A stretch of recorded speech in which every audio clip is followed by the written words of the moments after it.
Salam jumpa sahabat wanita dimanapun Anda berada. Wanita berpengharapan hadir lagi untuk Anda bersama saya Anneke.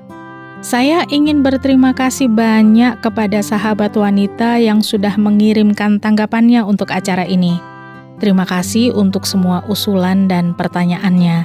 Saya harap Anda juga sabar menunggu balasan kami. Seperti biasa, wanita berpengharapan hadir dengan 2 segmen. Di bagian pertama ini saya akan berbagi informasi tentang pengolahan daun sirih untuk kesehatan. Dan di bagian kedua nanti, Ibu Eti Rahmawati akan berbagi pelajaran penting tentang bersyukur dalam segala hal. Selamat mengikuti.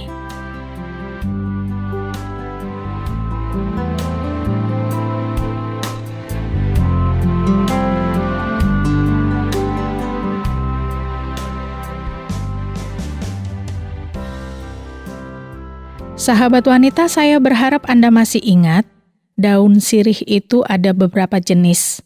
Ada juga pengelompokan berdasarkan julukannya, tetapi lebih sering dikelompokkan berdasarkan warna dominan atau bentuk daunnya. Ada sirih hijau, sirih putih, sirih merah, sirih hitam, dan sirih gading. Sirih hijau adalah jenis yang paling umum dan paling mudah ditemui. Ada yang menyebutnya rangu-rangu atau suruhan. Tapi nama yang paling umum digunakan adalah tumpangan air atau ketumpangan. Sesuai pengelompokannya, sirih hijau ini punya daun berwarna hijau yang punya kandungan propana, estragol, dan hidrosikafikol yang semuanya bermanfaat untuk kesehatan. Kalau sirih putih, daunnya sebenarnya berwarna hijau, tetapi ada bintik-bintik putihnya, sehingga lebih mudah mengelompokkan dengan nama sirih putih. Sirih putih ini lebih banyak dijadikan sebagai tanaman hias, di samping sebagai obat tradisional juga. Nah, kalau sirih merah, ini sebutan yang pas karena daun sirih ini memang didominasi warna merah. Meskipun tanaman ini ada, tapi biasanya hanya tumbuh di hutan.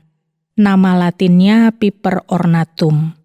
Sirih merah ini punya kandungan minyak atsiri, alkaloid, flavonoid, tanin, dan banyak lagi senyawa neolignan. Kandungan-kandungan dan senyawa inilah yang punya sumbangan besar bagi kesehatan tubuh kita. Ada juga sirih hitam, salah satu jenis sirih yang masih jarang diketahui oleh banyak orang. Sirih hitam ini sebenarnya masih satu rumpun dengan sirih hijau dan sirih merah. Karena warnanya hitam mulai dari daun sampai batangnya, banyak orang yang masih menghubungkannya dengan hal mistis. Padahal, daun yang berbentuk waru sedikit membulat ini punya banyak manfaat, terutama untuk mengobati rasa nyeri dan mengatasi gangguan pencernaan. Mungkin yang selama ini sangat kita pahami adalah sirih gading yang biasa disebut juga sirih Belanda atau sirih kuning. Bentuk fisiknya hampir sama dengan sirih hijau. Bedanya adalah adanya corak kuning di daunnya. Jenis sirih yang satu ini bisa didapatkan dengan mudah di toko tanaman hias dengan harga variatif. Manfaat daun sirih untuk kesehatan tidak perlu diragukan lagi. Untuk pengobatan luar maupun pengobatan dalam, daun sirih sudah banyak dimanfaatkan sejak zaman dulu. Nah, yang perlu jadi perhatian, untuk mendapatkan manfaat besarnya, kita harus mengetahui cara mengolah daun sirih dengan tepat. Daun sirih punya kandungan yang bisa melawan jamur dan bakteri penyebab keputihan. Cara mengolahnya, siapkan 10 lembar daun sirih, cuci bersih. Siapkan juga 500 ml air. Rebuslah daun sirih sampai air mendidih. Dinginkan sampai suhu ruang. Gunakan untuk membilas daerah kewanitaan. Ini digunakan untuk pengobatan luar saja. Daun sirih juga bisa menghilangkan bau badan. Caranya, Ambil 2-3 lembar daun sirih, lalu rendam di dalam setengah gelas air panas. Tambahkan 1 sendok teh gula putih ke dalam air itu. Biarkan sampai hangat, kemudian ambil sirihnya supaya airnya bisa diminum. Jadi air rendaman sirih yang ditambah sedikit gula ini bermanfaat sebagai ramuan yang bisa diminum untuk mengatasi bau badan.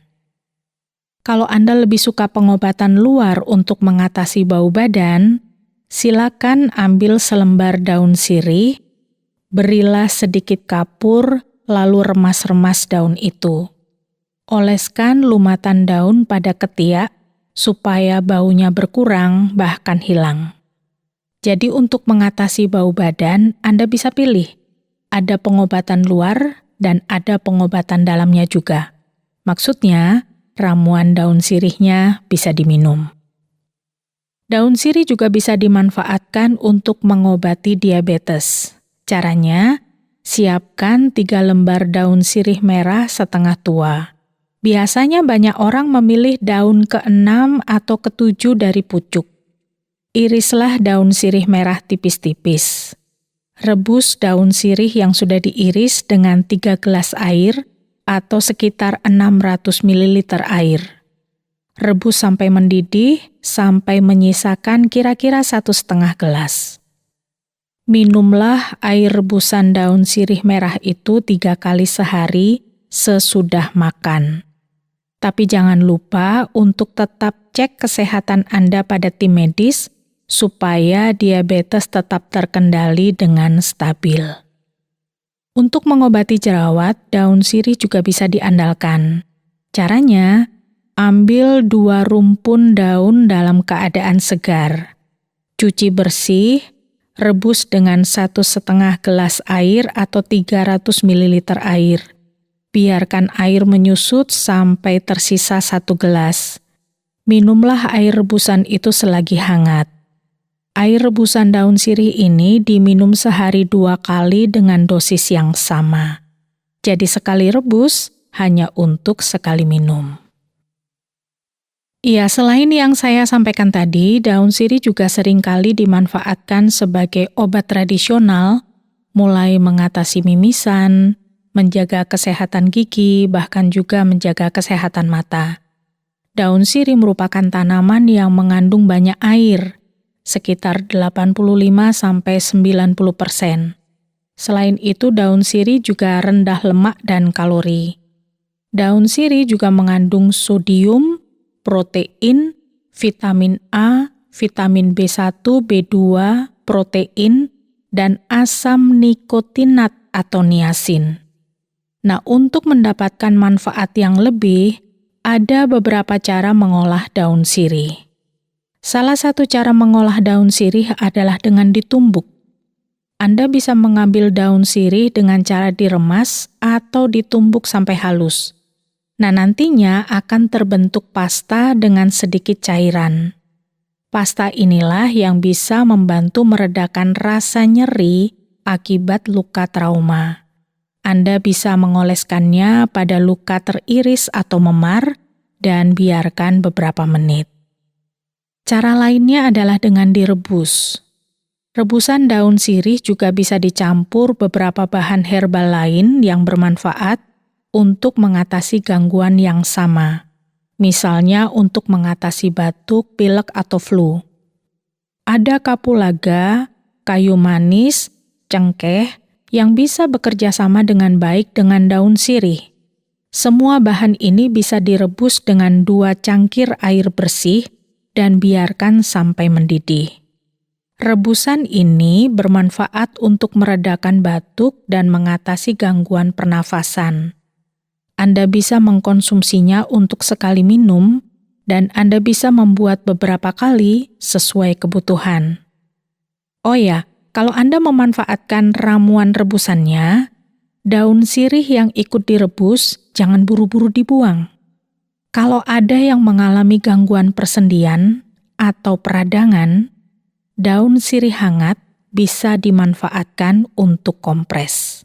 Ini berarti Sekali rebusan, 2 gangguan kesehatan bisa teratasi. Daun sirih juga bisa direndam untuk memanfaatkan khasiatnya. Daun sirih bisa mengobati radang usus dan konstipasi dengan cara direndam. Ambillah beberapa lembar daun sirih, cuci bersih dengan air matang, kemudian remas-remas atau tumbuk sampai halus. Masukkan remasan atau daun sirih tumbuk itu di air matang dan biarkan semalam. Keesokan paginya, saring dan minumlah airnya. Ramuan ini bisa mengatasi radang usus dan juga bisa mengatasi konstipasi atau susah buang air besar.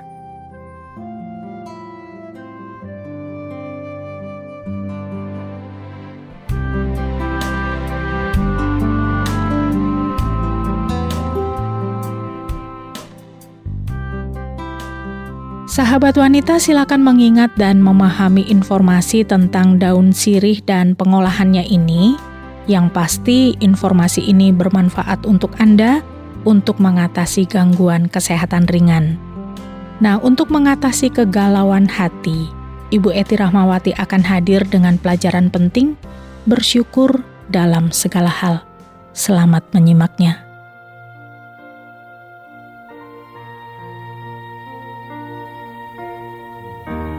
Yang dulu tak ku mengerti, sekarang kau buat mengerti. Kau singkapkan mataku dengan kasih-Mu. Yang tak pernah ku pikirkan, sungguh Kau telah sediakan. Kau curahkan berkat-Mu limpah dalam hidupku.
Yang tak pernah ku pikirkan, sungguh Kau telah sediakan.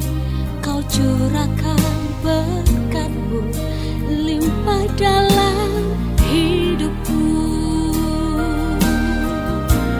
Terima kasih Yesus, terima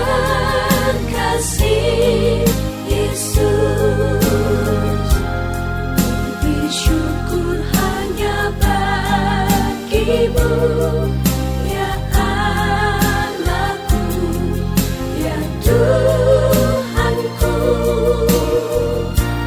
Terima kasih Yesus, terima kasih Yesus, bersyukur hanya bagi-Mu. Terima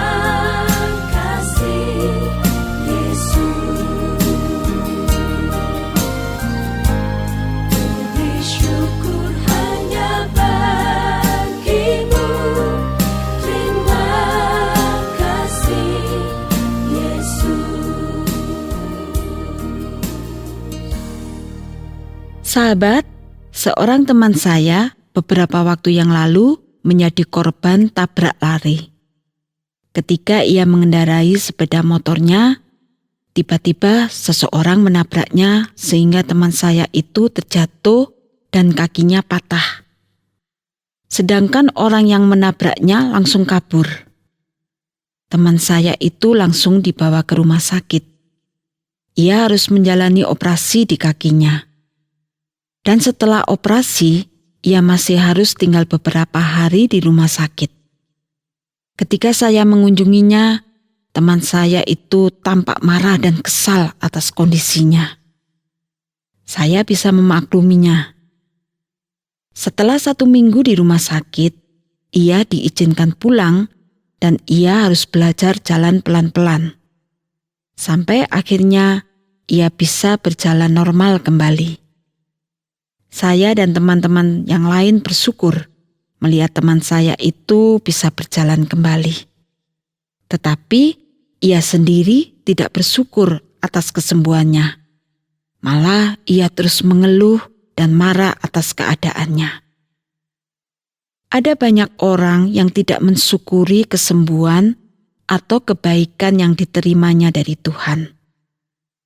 Dalam Alkitab, ada sebuah kisah 10 orang sakit kusta yang disembuhkan oleh Tuhan Yesus. Lalu apa yang terjadi dengan ke-10 orang sakit kusta setelah disembuhkan oleh Tuhan Yesus? Mari kita membaca kisahnya dari Injil Lukas pasal 17 ayat 12 sampai 19. Dalam perjalanannya ke Yerusalem, Yesus menyusur perbatasan Samaria dan Galilea. Ketika ia memasuki suatu desa, datanglah 10 orang kusta menemui dia. Mereka tinggal berdiri agak jauh dan berteriak, "Yesus, Guru, kasihanilah kami." Lalu ia memandang mereka dan berkata, "Pergilah, perlihatkanlah dirimu kepada imam-imam." Dan sementara mereka di tengah jalan, mereka menjadi tahir.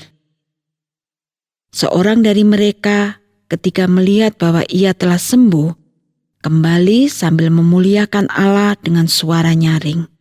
Lalu tersungkur di depan kaki Yesus dan mengucap syukur kepadanya. Orang itu adalah orang Samaria. Lalu Yesus berkata, "Bukankah ke-10 orang tadi semuanya telah menjadi tahir? Di manakah yang 9 orang itu? Tidak adakah di antara mereka yang kembali untuk memuliakan Allah selain daripada orang asing ini?" Sahabat, kita tahu bahwa Tuhan menyembuhkan 10 orang kusta. Tetapi hanya 1 yang datang kepada Tuhan Yesus. Ia tersungkur di depan Tuhan Yesus dan mengucap syukur. Dan yang 9 orang tidak melakukan seperti orang Samaria itu. Tuhan Yesus mempertanyakan itu kepada murid-Nya dan juga kepada orang yang dengan rendah hati mengucap syukur kepada Tuhan Yesus. Mengapa yang 9 orang tidak datang kepada Tuhan Yesus, berterima kasih atau mengucap syukur kepadanya? Kita tidak tahu alasannya. Mungkin mereka melupakan begitu saja kebaikan Tuhan. Mungkin memang mereka tidak memiliki rasa terima kasih dan bersyukur. Atau mungkin mereka tidak tahu bagaimana berterima kasih. Kisah 10 orang sakit kusta ini juga mengingatkan kepada kita akan diri kita sendiri. Kita sering melupakan atau mengabaikan kebaikan Tuhan. Bahkan seolah tidak peduli akan kebaikannya. Sehingga kita tidak pernah bersyukur dan berterima kasih kepada Tuhan yang telah berbuat baik kepada kita. Sahabat, kebaikan Tuhan harus selalu kita ingat agar kita yakin bahwa Tuhan itu baik dan patut dipuji. Kebaikan Tuhan tidak boleh kita lupakan agar kita tidak sombong dan meninggikan diri kita sendiri. Kebaikan Tuhan tidak boleh kita lupakan atau kita abaikan, agar kita bersaksi kepada orang lain tentang Tuhan dan kebaikan-Nya. Sehingga orang lain percaya kepada Tuhan dan merasakan kebaikan Tuhan. Bila kita yakin akan kebaikan Tuhan, maka hidup kita akan penuh syukur dan pujian kepada Tuhan. Ucapan syukur kita akan menyenangkan Tuhan dan juga menumbuhkan serta meneguhkan iman kita kepada Tuhan.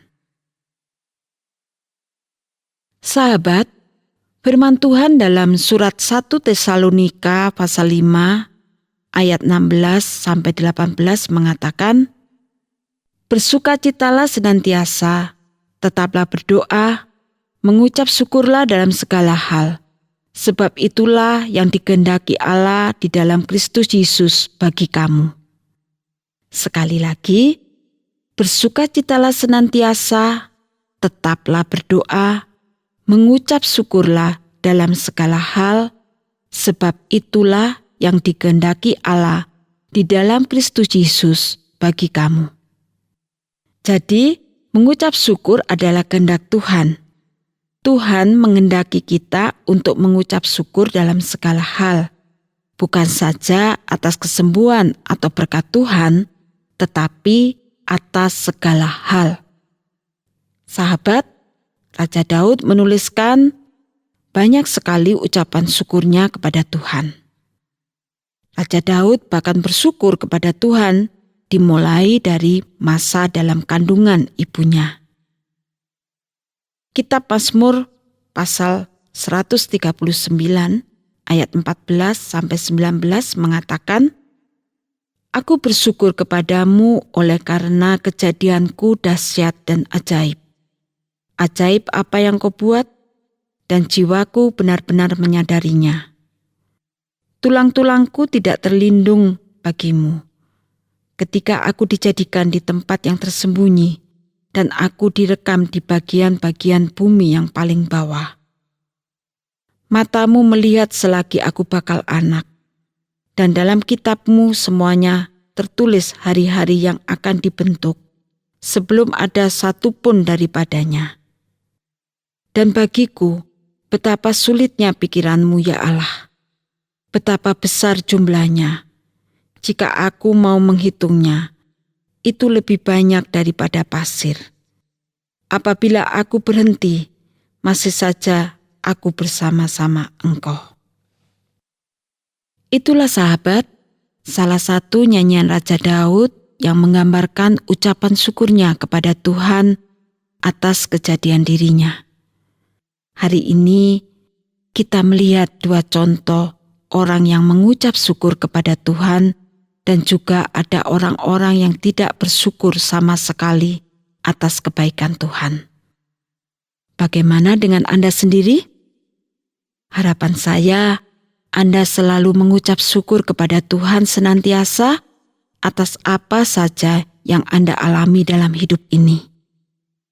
Bila Anda mengalami hal yang kurang menyenangkan, tetaplah mengucap syukur, karena Tuhan pasti memiliki tujuan yang baik bagi Anda untuk segala hal. Demikian juga, jangan lalai mengucap syukur kepada Tuhan bila Anda menerima kebaikan Tuhan.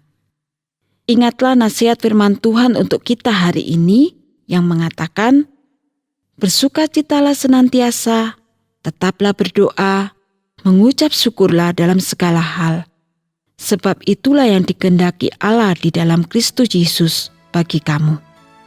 Amin.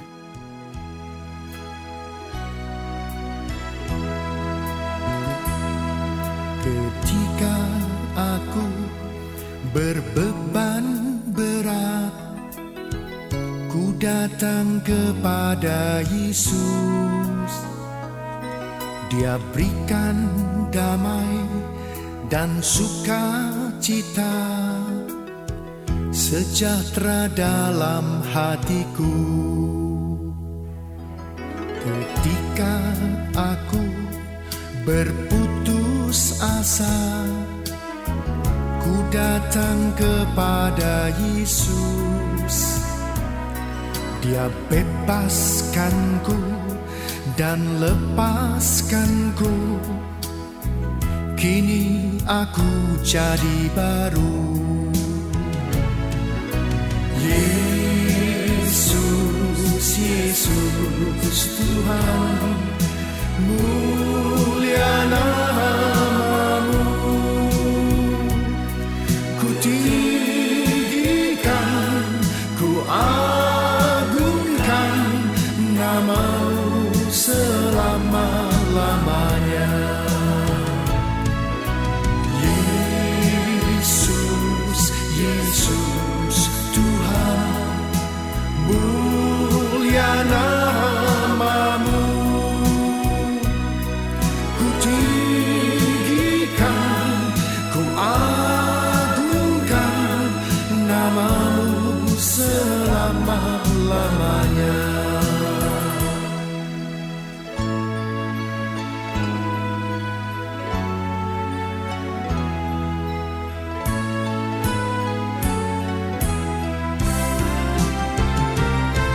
Ketika aku berbeban berat, ku datang kepada Yesus. Dia berikan damai dan sukacita, sejahtera dalam hatiku. Ketika aku berputus asa, ku datang kepada Yesus. Dia bebaskanku dan lepaskanku. Kini aku jadi baru.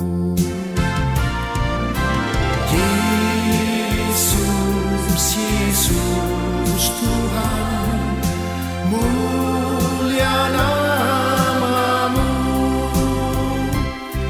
Ku tinggikan, ku agungkan nama-Mu selama-lamanya.